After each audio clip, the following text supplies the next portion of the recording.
Welcome to Club IDIC. Tonight we are watching You Are Cordially Invited from Star Trek Deep Space Nine and discussing love, relationships, and romance. Please enjoy this meeting. Hi, Jake. How are you? Fine, how are you? I'm all right. How was your day? Oh, it was okay. Okay. So tonight's episode is You Are Cordially Invited from Deep Space Nine. Yep. Oh, there's baby. And that's a perfect segue into love. What do you think about love? I have no idea. Well, obviously you have a living being that loves you right there in your lap, purring away.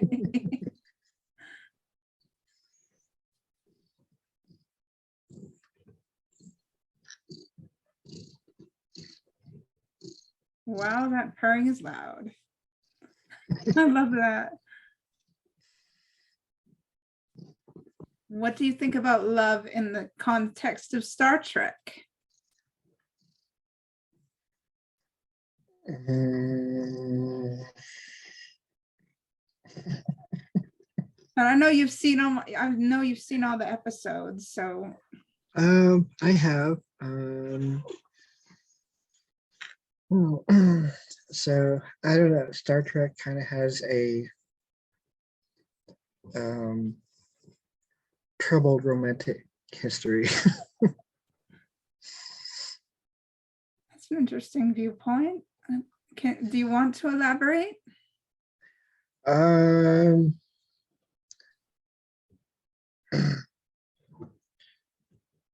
Well, so like, I don't know, maybe minus like Balana and Tom. I don't think really any of the relationships in Star Trek are really all that great.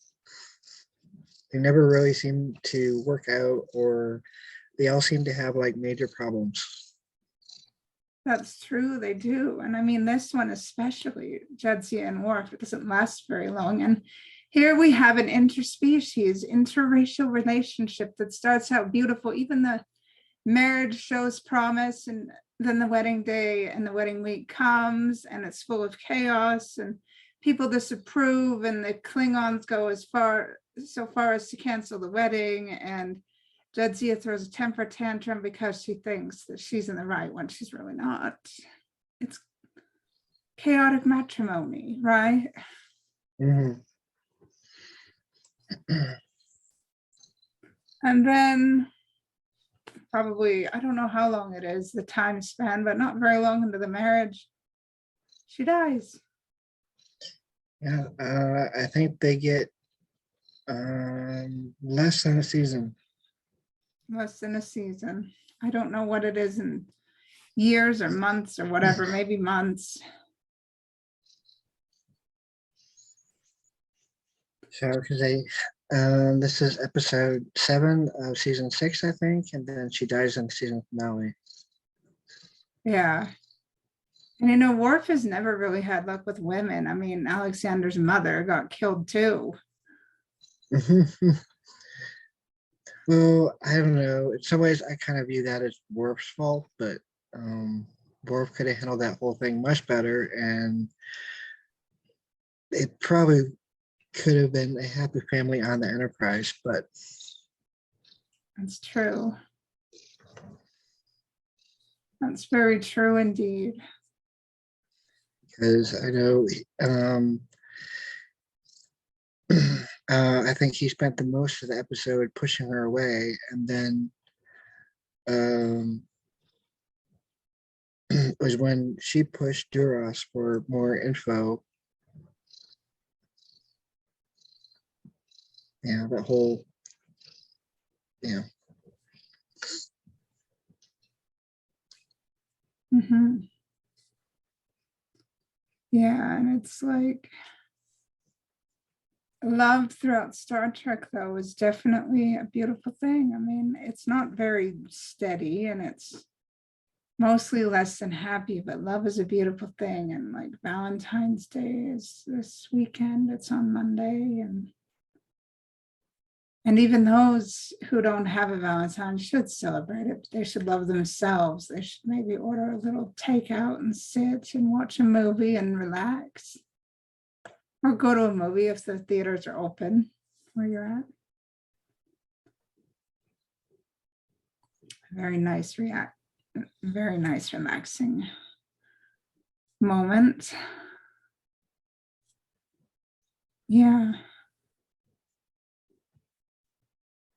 Yeah. So have you seen the episode before? I'm assuming you have. Has it been a while? It's probably been over a year now. I'm not sure exactly when. So I think I've seen the episode probably 3 times, probably. So once when it originally aired, and then I think I saw it like somewhere in the middle there. I'm not sure, and then I saw it again like last year sometime. And I think that we get to really learn a little bit more about the Klingons. I think the whole ritual of how they, build their families in a way. Mm-hmm. It's very interesting. Would you like to watch it and then discuss so you can have a refresher? Yeah, sure. Okay, should we wait for people or should we just get into it?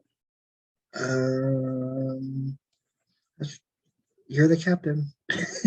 All right. I don't know if anybody else is coming. This Friday seems a little bit busy, I guess, for people. So why don't we just get right into it? Okay. Okay, cool. All right. See you after. All right, see you in a bit.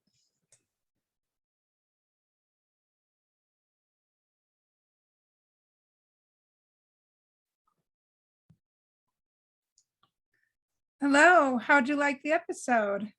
I liked it. It was good. It was a good episode? Mm-hmm.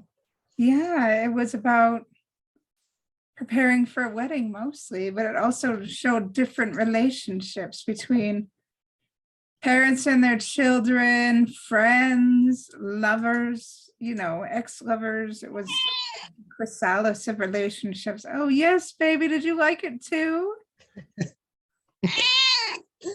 Oh, that's an agreement. I'll take that. She wanted to be heard.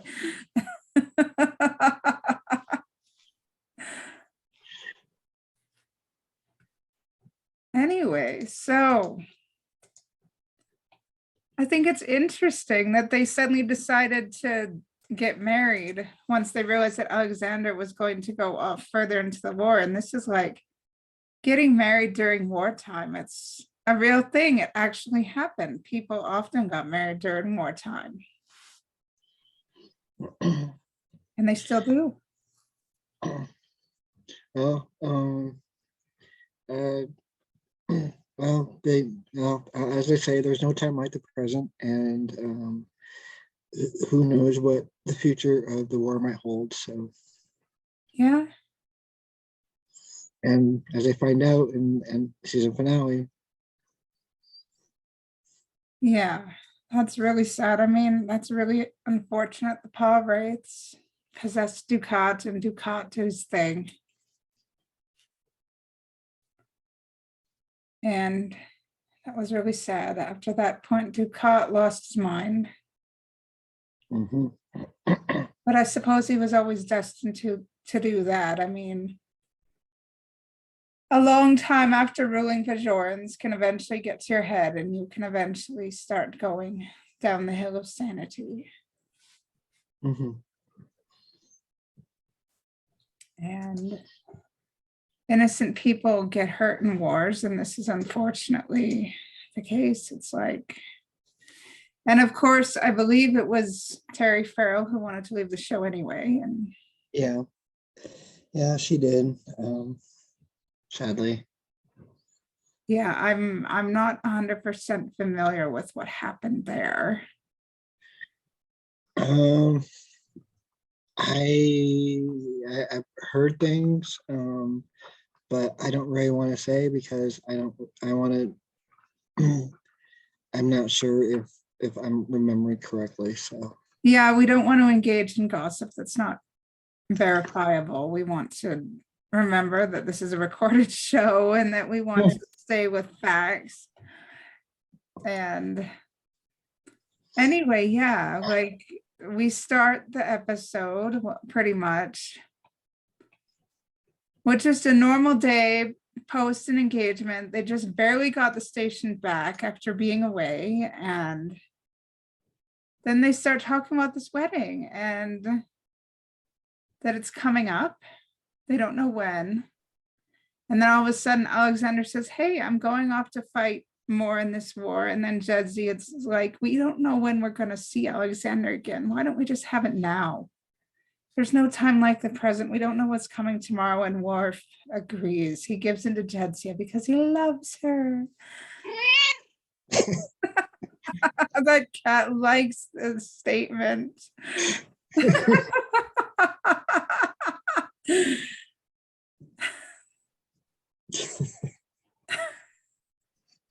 That kitty must love Star Trek, eh? yeah, she watches it with me all the time. So. But what do you think about what I've said? Yeah, I thought so. I know I always thought that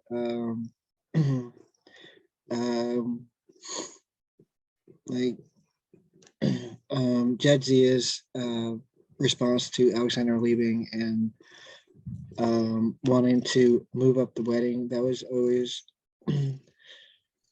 sweet. So I mean, it kind of like that was kind of like a perfect picture of Worf's and Jadzia's like best moments up to this point. So that was so yeah, that was one of the things I enjoyed about that. So yeah. Yeah, and Worf is agreeable. He's hardly ever agreeable on anything. He likes to always have his way and stand tall and strong and be Klingon. But he's very agreeable when he's around Jadzia. It's like he learned his tender side from Deanna. He learned the fact that his actual tender side existed from Deanna. And I think she helped pull that part out of him, but that relationship wasn't meant to last because she and Will were Imzadi. She and Riker were Imzadi. They were like too close to be apart for very long. But now that Worf knew his tender side existed, he could allow himself to actually find someone that would be his Imzadi, and that was Jadzia. Yeah, so... And we can see, spoilers for Picard, we can see that Will and Deanna were truly Imzadi because even in the loss of a child, in the face of losing their son, they stayed together. And they ended up on a planet of Nepenthe. They raised their daughter, and we will see Nepenthe. It is on the schedule. It's going to be on the schedule. I have planned it. So yeah, that's one of my favorite Picard episodes so far. Yes. We still have 2 more seasons to go, but yeah, so far. Yeah. Yeah, and it's like when a couple loses a child, that can often break them apart. And when a couple loses a spouse and they're broken apart by death, that can also break them. But Worf, even in the loss of Jadzia, he still honored her memory. Like, when Ezri came, he pretty much said, you're not my wife. Even though you have the symbiont, you're not my wife. But he was eventually able to, if I understand correctly, he was eventually able to become friends with Ezri and understand the difference and not hate her for taking over Jadzia's. I think I've got that right? Yeah, so yeah, they became friends by the end of the season. So there's always like a little moment in the season finale that I really enjoy. Like you see Worf getting ready to go, the Deep Space Nine for the last time, and then you see Ezri up on the balcony and she waves. So I Yeah. enjoyed it. So, And when Worf's made ambassador to Chrono, she actually gives him a little kiss on the cheek, if I recall, and he lets her. And that's so cute. don't remember that, but yeah. It happens.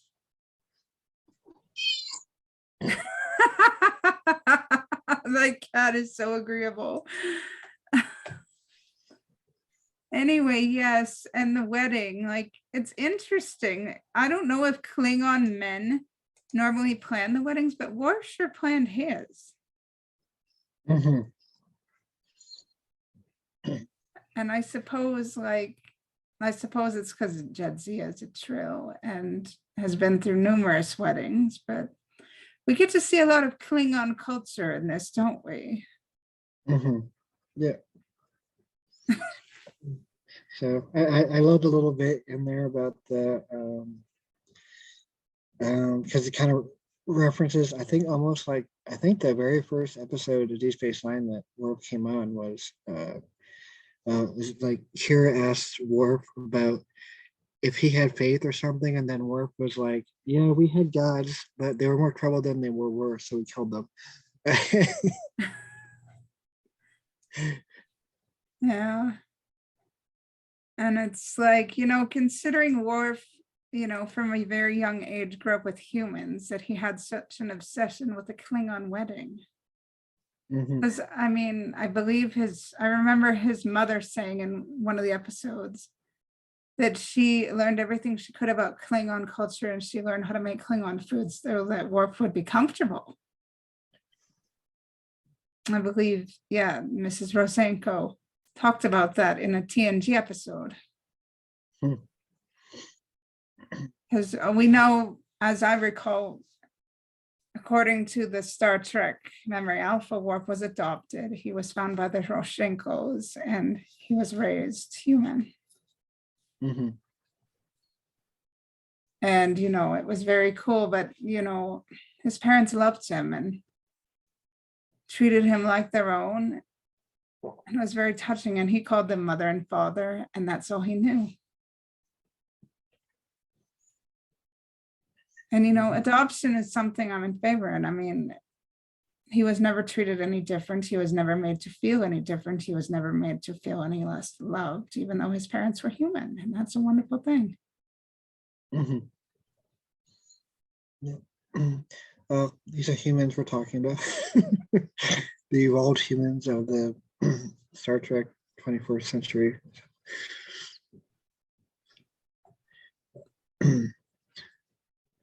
So is well, it was always something about work that I always thought was kind of funny. It was like, I mean, like even way back in like TNG, he was like obsessed with like Klingon culture and being Klingon, even though he was raised by humans. Yes. I mean, and almost to the point of like overdoing it, because I love that like little scene between Guinan and Worf about um Worf was like, Klingons don't laugh, and then Guinan was like, no. Yes. And in yesterday's Enterprise, when Worf and Guinan were talking about females, and Worf was saying he'd require a Klingon female, and Mm-hmm. because he thought human females were very delicate. And his parents, after Guinan told them that Worf loved prune juice, his mother thought that was absolutely hilarious, because prune juice is very much a human drink. Mm-hmm. Well, I don't know. Worf probably, when he was, I don't know, growing up, maybe he thought that that was the closest thing to like a warrior's drink he could get. So that's kind of why I don't know if he ever had prune juice, but I don't know, but he only tried it. He tried it at yesterday's Enterprise for the first time, I thought. Really? Okay. Yes, because Guinan served it to him, and then she looked out the window and saw the anomaly. Okay. I think we need a Okay. rewatch. Or maybe I'm just obsessed. I don't know. Yeah. I know a lot about Worf because my mother's favorite Star Trek character is Worf, and her favorite Star Trek actor is Michael Dorn. Mm-hmm. She literally went, when I was volunteering at a Star Trek convention and telling her about it on the phone, and I was there.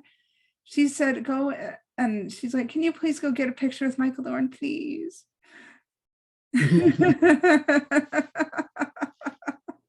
And when I was there, I was like, my mother told me to come and get a picture with you, and he laughed. Yeah. And so they have this wedding, and isn't it interesting when Martok and his wife greeted each other at the airlock, all they did was insult each other. Well, I interpreted it as like Klingon bravado, but that's kind of how I interpreted it. So. Like, is that how is that how Klingon couples say I love you, is insulting each other? Well, maybe in front of others, maybe. I'm not sure. I don't know. Because there's also a third party there. So. Oh, that's true. They wanted to look good in front of the third party and look tough. And Klingons can't be romantic in front of outsiders, right? I'm assuming. Yeah, I mean, it's just an idea. But. It's a very good idea. Come up with a lot of very good ideas.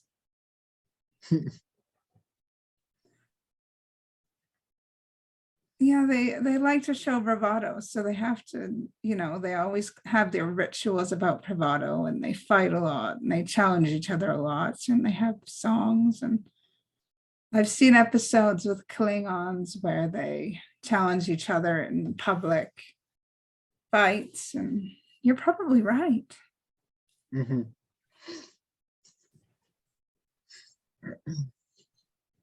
And the whole culture thing about where Martok's wife approves of the bride by making her go through rituals to make sure she's worthy of being in the house, and approves of the wedding. And it's interesting that, I don't know, Dax got frustrated very easily,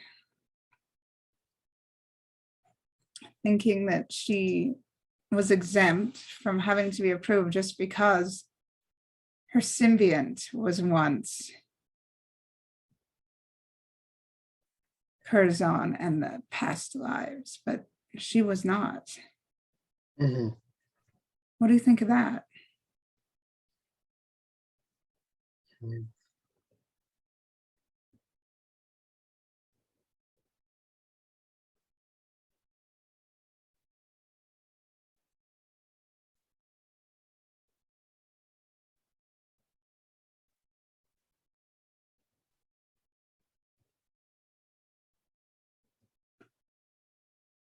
Did you think that she had justification to feel that way and to bait Starella and to disrespect tradition, or should she have just sucked it up so it would have been a little easier to deal with? Or do you think they were both in the wrong?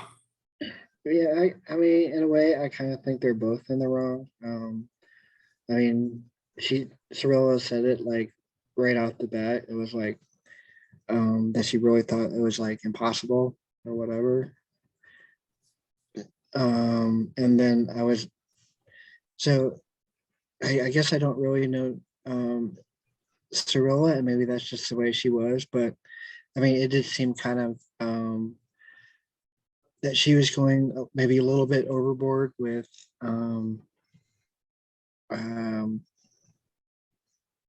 what she was doing with Jadzia, but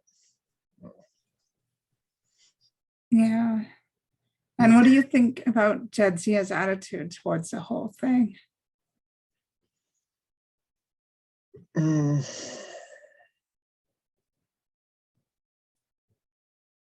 mean, I see her point, but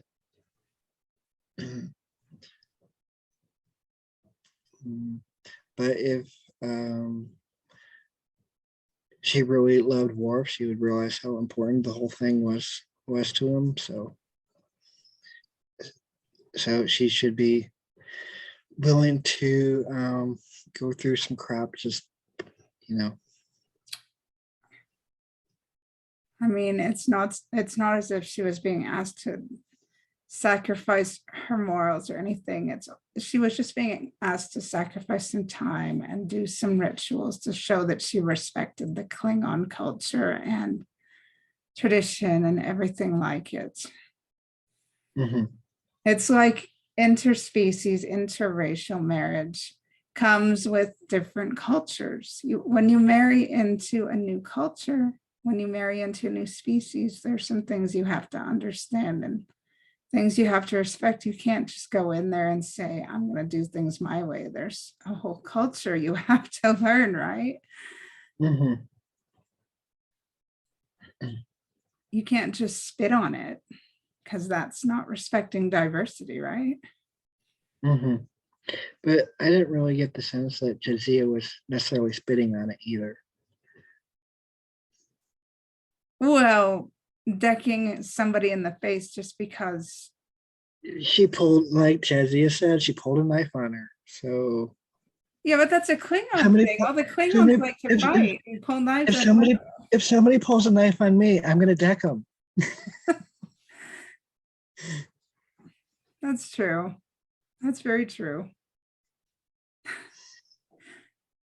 I mean, in many ways, Jadzia's response was very Klingon. I know. But part of me also thinks that she could have just kind of excused herself from the party and gone and done the ritual and then come back to the party. It's not like the party wasn't going anywhere. Mm-hmm. True. But you know, Jadzia is very spirited, and I don't blame her for that at all. But you know, it's like when you marry into a culture, when you marry into a different species, you should really understand that there are different obligations that you need to really respect and honor. And I know it's a difficult thing. It's like you have your own culture, but you also have their culture too, and the traditions. And I know it's very hard to remember all of that, but if you don't understand everything, you should ask, and that's okay to ask. Those within the culture already understand you're new, and they might give you a hard time, but they'll understand you're new, and you asking to better understand the culture so you can follow it more closely. Maybe they'll respect you better for it. I don't know. That's just me saying things. What do you think? They're good things. Yeah. Like, it is a sacrifice to marry. It is a sacrifice to commit yourself to someone, especially someone from another culture. Mm-hmm. But if there's love involved, I think it's okay. I myself have never been in love. I myself have never gotten married.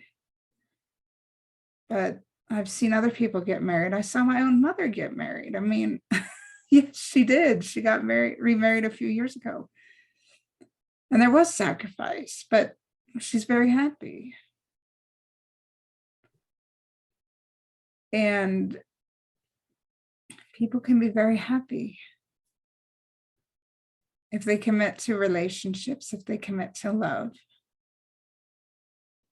And if they're willing to commit their whole selves to adjustment and growth and sacrifice and allowing their love to grow and not always thinking of themselves. I don't know. I am babbling because I've never been in love. I don't know what's involved in it. I think everything he said was just fine. So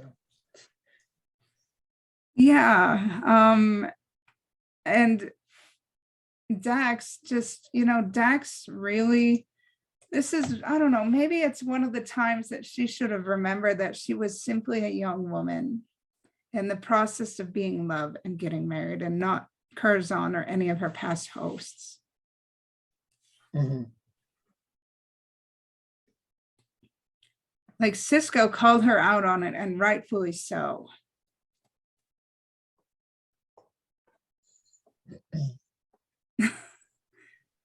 Like she thought she was Curzon and she could get away with just not respecting what she was expected to do. And yeah, and she had this party, and I know that Sorella pulled a knife, but at the same time, Jadzia should have just remembered her place in the situation. She was trying to gain approval to join a house, a very important Klingon house. And then when she was asked to apologize for her cultural faux pas, because that's what it was, she should have just done it instead of saying, I did this. I am Curzon, blah, blah, blah. No, you're not Curzon, you're Jadzia. Mind your place and go apologize because you committed a cultural faux pas.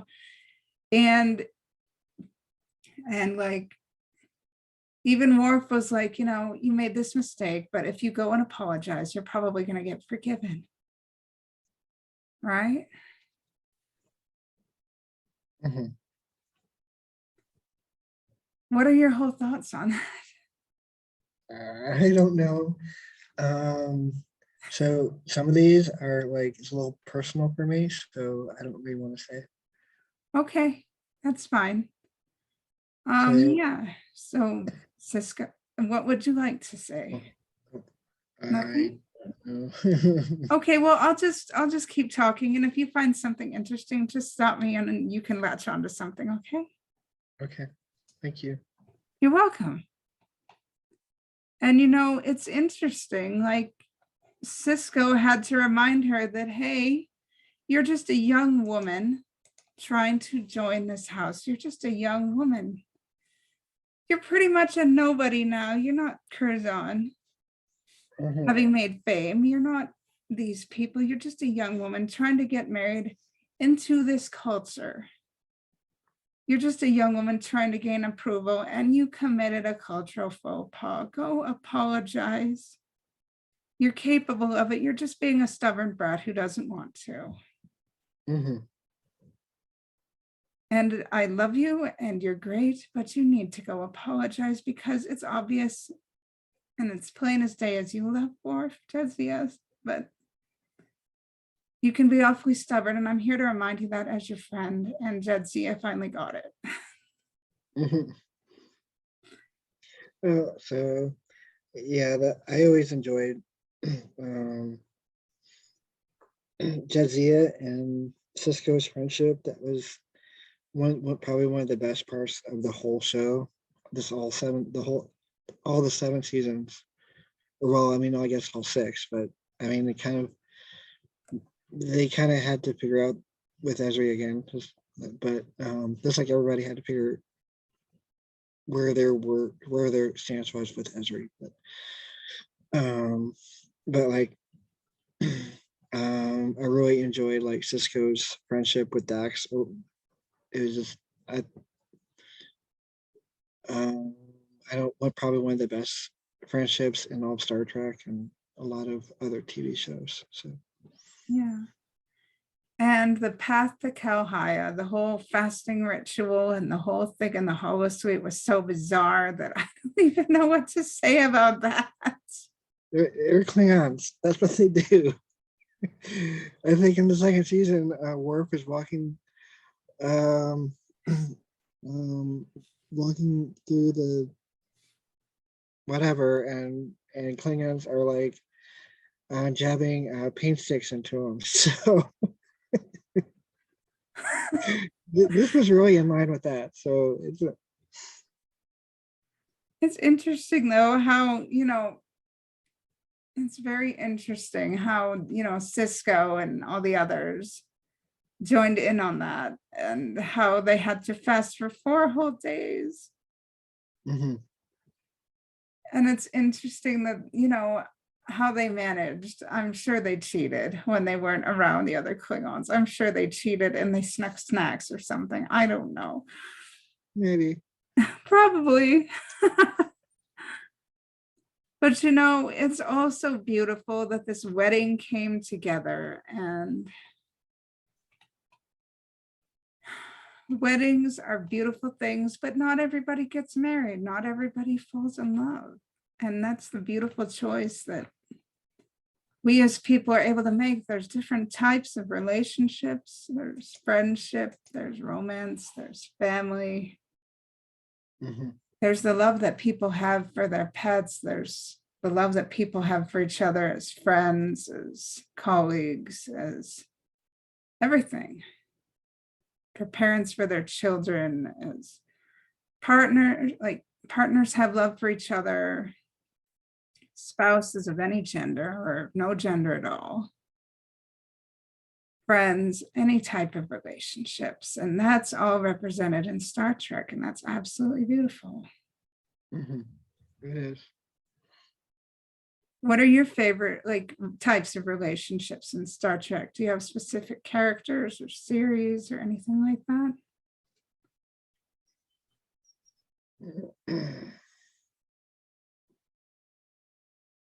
Mm. So I know I really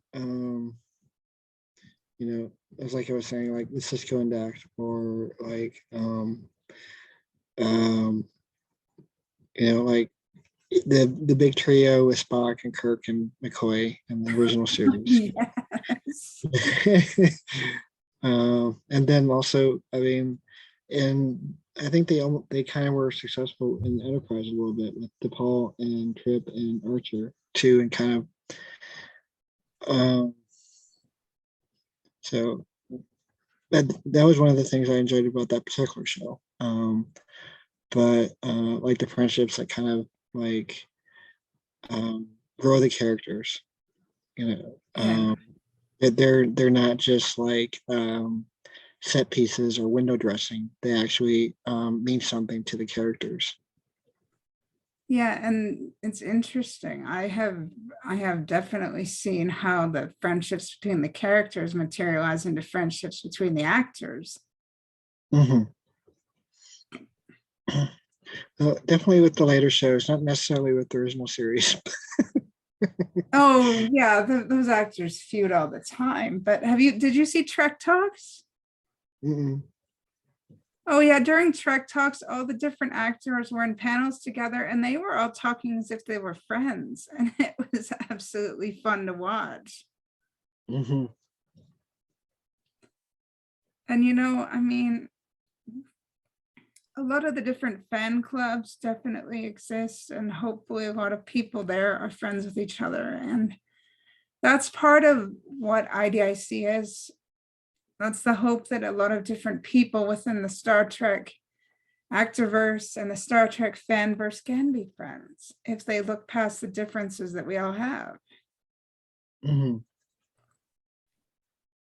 And it's like, that's what we need in this world, is more friendship, more allyship, more people looking past differences. Mhm. And we all need to love each other just a little more. Yeah.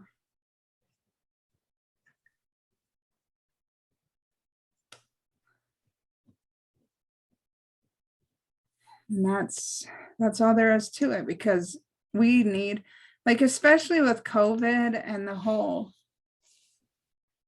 thing about how COVID reminded people of their mortality, and it still is reminding people of their mortality, because it's not done. As much as we want to say COVID is done, it's not. It's not going to ever be done, I don't think.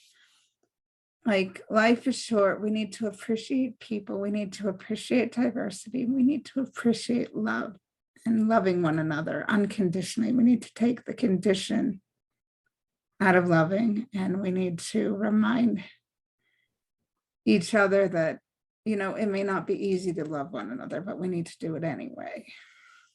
Mhm. And the Star Trek series, I think like pretty much all of them. I haven't seen animated series yet, and of course, I'm sure people will give me grief when they hear that. But so what? Um, but it's like, I think that if more people took the time to love each other and look past differences and have a little bit more patience and compassion with one another, perhaps COVID wouldn't be so hard to bear. Other things wouldn't be so hard to bear. Mhm. Maybe even, virtual events and real life Star Trek events to be more enjoyable because more people would be able to attend and connect with one another. I don't know. And I mean, think of this wedding party. You are cordially invited. Why don't we treat everybody that same way and make people feel as if they are cordially invited and welcome into Star Trek spaces? So I like that. Oh, do you? That's kind. Yeah. Like, but we're so focusing on differences and focusing on just being the cool kids that we forget to care. And we have all these beautiful, diverse Star Trek shows, and we don't invite each other to be fans together. And we see all the diversity on the shows, but God forbid that we don't have the diversity in the fandom that we could. Mm-hmm. Yeah, and I mean, Kirk himself and like Archer himself, they look past the differences and the difficulties that were involved in loving their Vulcans and caring about their Vulcans. And they got awfully close to their Vulcans. I mean, they gave up, like, especially Kirk, he gave up being an admiral to save the life of his Vulcan. Mm-hmm.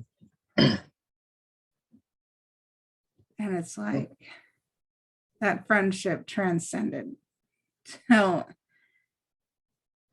Kirk's end.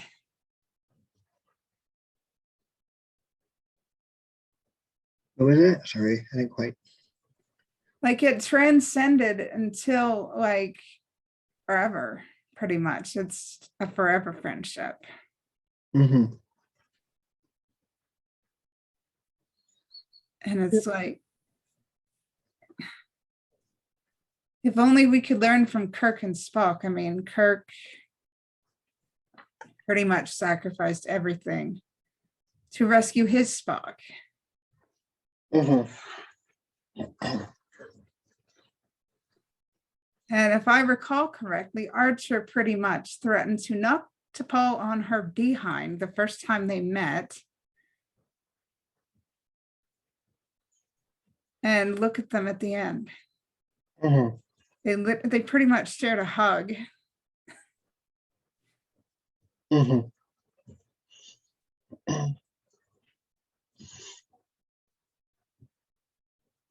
So yeah, that friendship really evolved over that's what we call character development. Yeah. So that was something that Enterprise did a little bit better than the other seasons or other series, maybe besides Deep Space Nine, where with TNG, it was like they hit the reset button and everything was the same the next episode. Enterprise did a little bit better of having the characters evolve. But you got to see that growth and that friendship between Archer and T'Pol from wanting to kick her on her butt to the end. Yeah, but it's, yeah. So, and then like that one episode in season 3,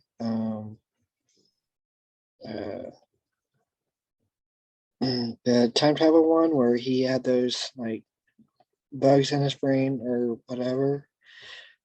She stayed with him for who knows how many years. Yeah. Keeping him safe, taking care of him, etc. And that's true friendship, like not giving up on somebody just because things or people might get difficult. Mm-hmm. And if people in the world could be more like that to each other, who knows how much better the world could be. I mean, that's still very much an illusion trapped within the bounds of Star Trek that we don't have out here yet. Mm-hmm. That's very much a part of Gene Roddenberry's vision that we still haven't learned. We should. We claim to be fans of Star Trek, But we truly aren't living the full vision of Star Trek. Mhm. And if we believe in IDIC, we should want to live it, shouldn't we? Mhm. Yes, we should. Yeah. What about the other shows? We've talked about a couple of shows. Do you think the other shows are showing as much in terms of relationships and love and diversity and that manner? Well, I know definitely. You had mentioned Will and Deanna earlier. Oh, yes, And- they are the couple that's been through hell and they're still going strong. right. Yeah. So, and then Picard and Data. Oh, yes. So, um,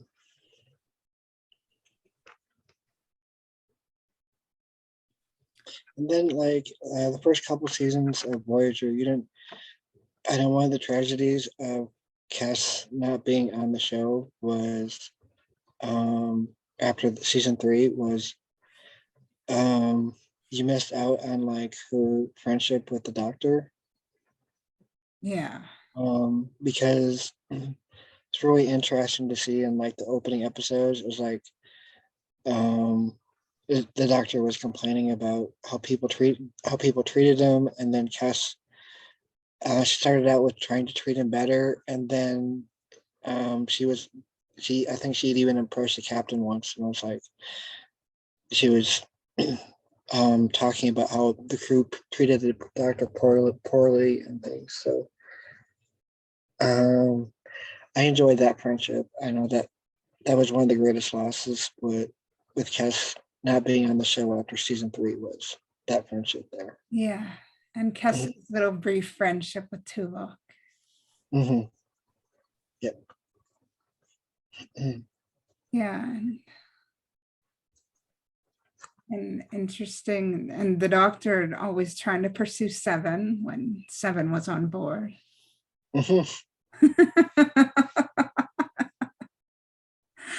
I do remember those episodes. It was interesting. And then Tom always trying to pursue Kes. Before and after, remember? Mm-hmm. Yeah. They were married and had a daughter who married Harry, which is absolutely bizarre in any timeline.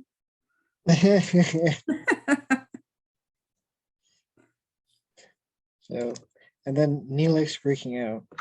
So, Helix was so jealous.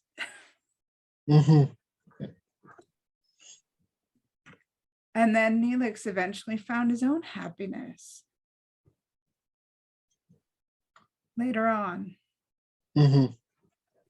And so did Tom and B'Elanna. So, and strangely enough, I think I mentioned it before, but I think that was probably one of Star Trek's best relationships, just because it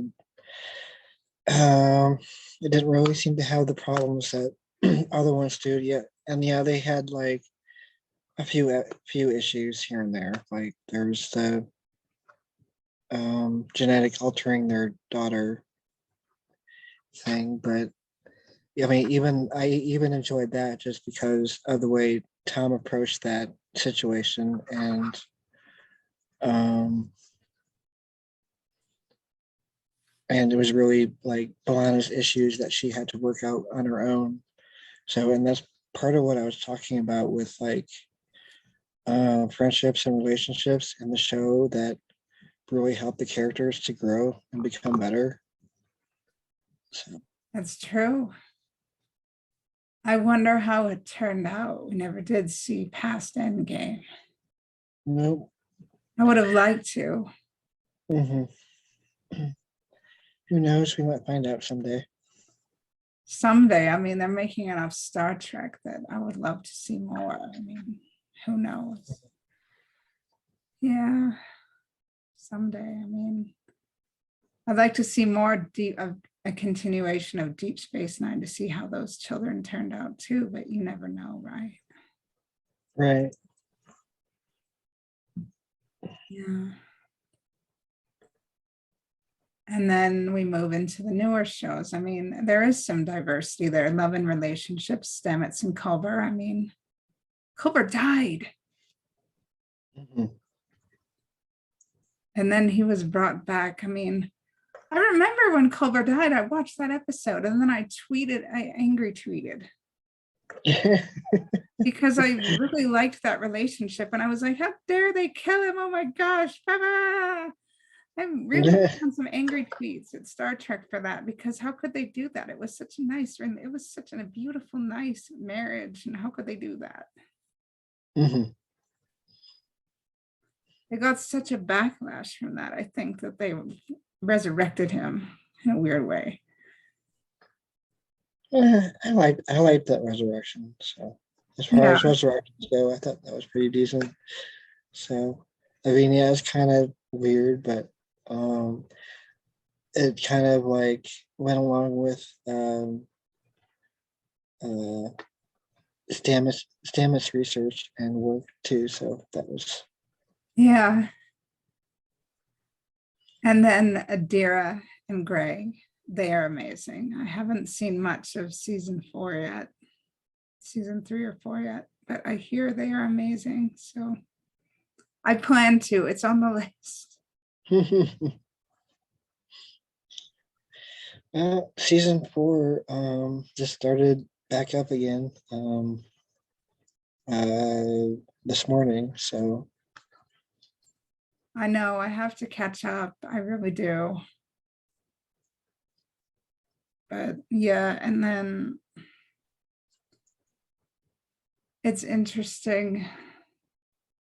There's so many different beautiful relationships. Like, I think in Lower Decks, I almost want Tendi and Rutherford to be more than just really close friends. Have you watched Lower Decks? yes, I do. What do you think of that? Like,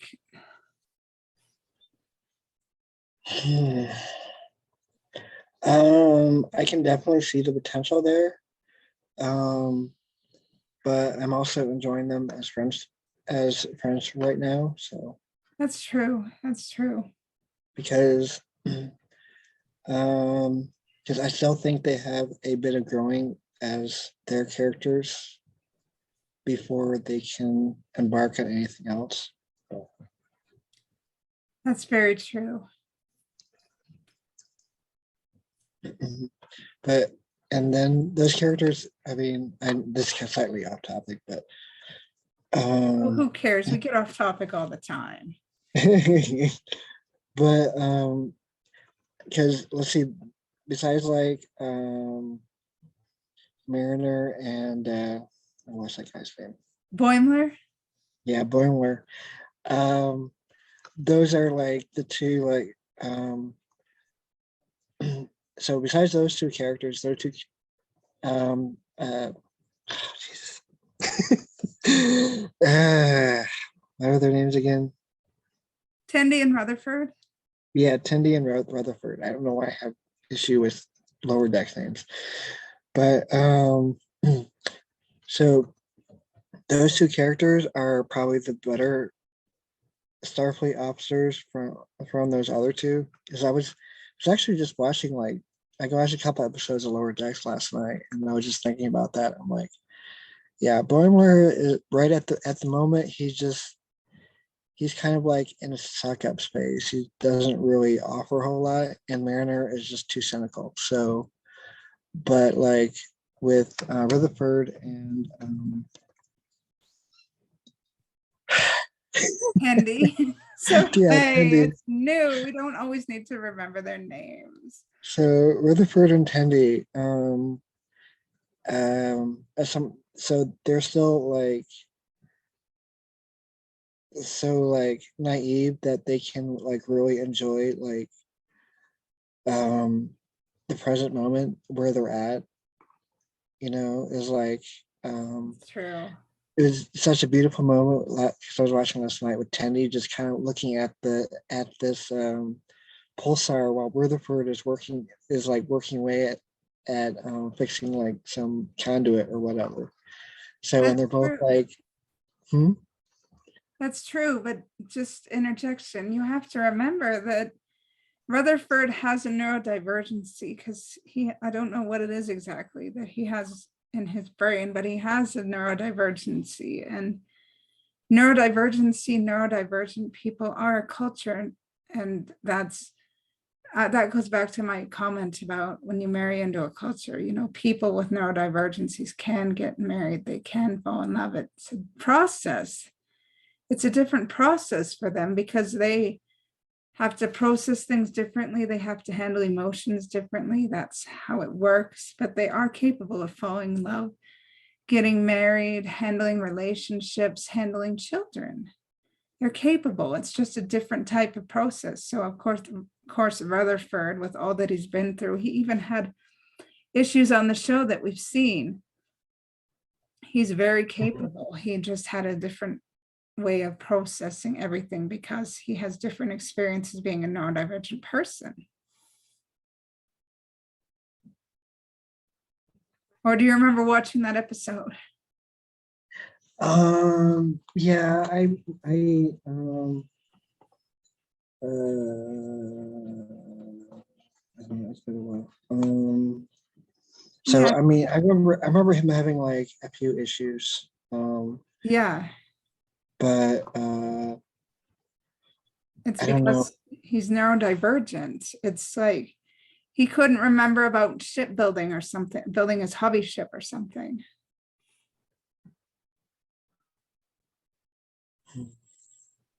Yeah, I don't remember that.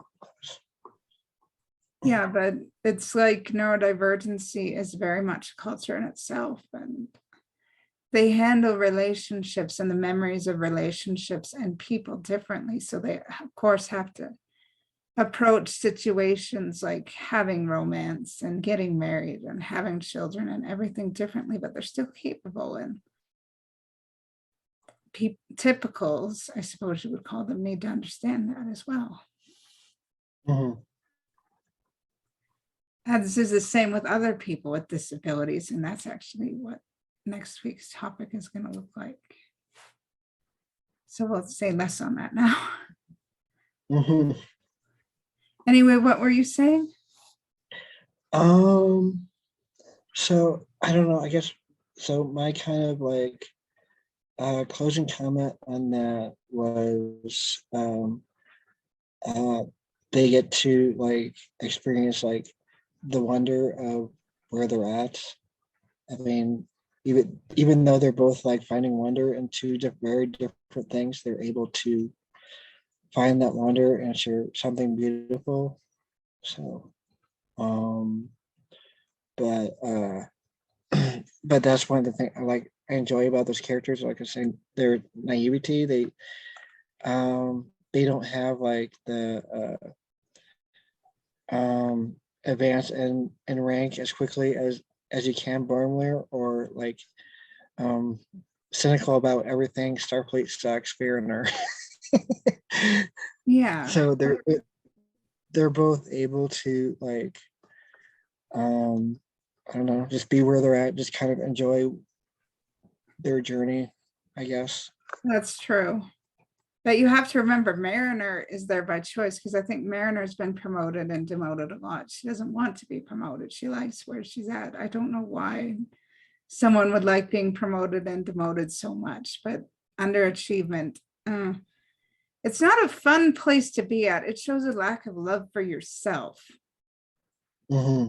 and your abilities as a person. I could personally never be happy with a level of underachievement. Even as a person with a disability, I've always strived to be better than I am, to be better than my capability, to be better than the expectations set on me by neurotypical people. And to deliberately underachieve and be happy as an underachiever, I cannot do it. So I Mm-hmm. don't know, I can't help but be a little disappointed in Mariner's satisfaction with being an underachiever, because that's doing less than your best. And that's just My mother always taught me to always try my best because then she'd be happy with it. I don't know, is that a bad thing? No, I don't think so. Because if I So, do anything less than my best, then I'm not showing true love to myself. And the person you have to ultimately love above all else is yourself, right?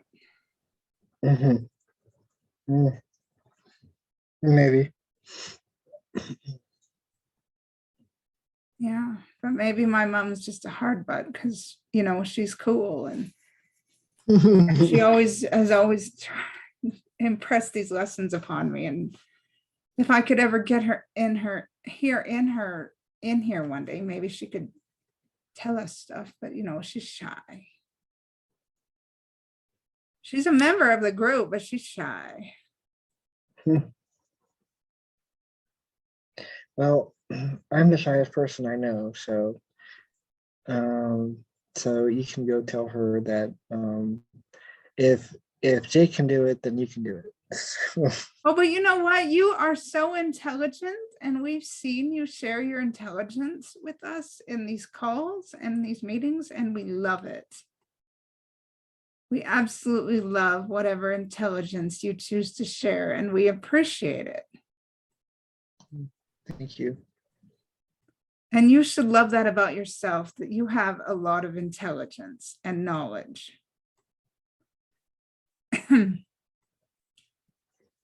And that being said, you know, IDIC includes love, self-love, love for others, love of an unconditional nature. And I think, yeah, this is a good place to wrap. What do you think? Yeah, I think so. I know I have a few odds and ends that I need to take care of tonight. So. Yeah, and you've been such wonderful company. All right. Have a lovely evening. You too. Thank you. Got any closing comments? Happy Valentine's Day weekend. Have a good holiday and a good weekend, and I'll see you next time. Live long and prosper. Yes, live long and prosper. Happy Valentine's Day weekend. Be safe. Thank you for coming. You too. Bye.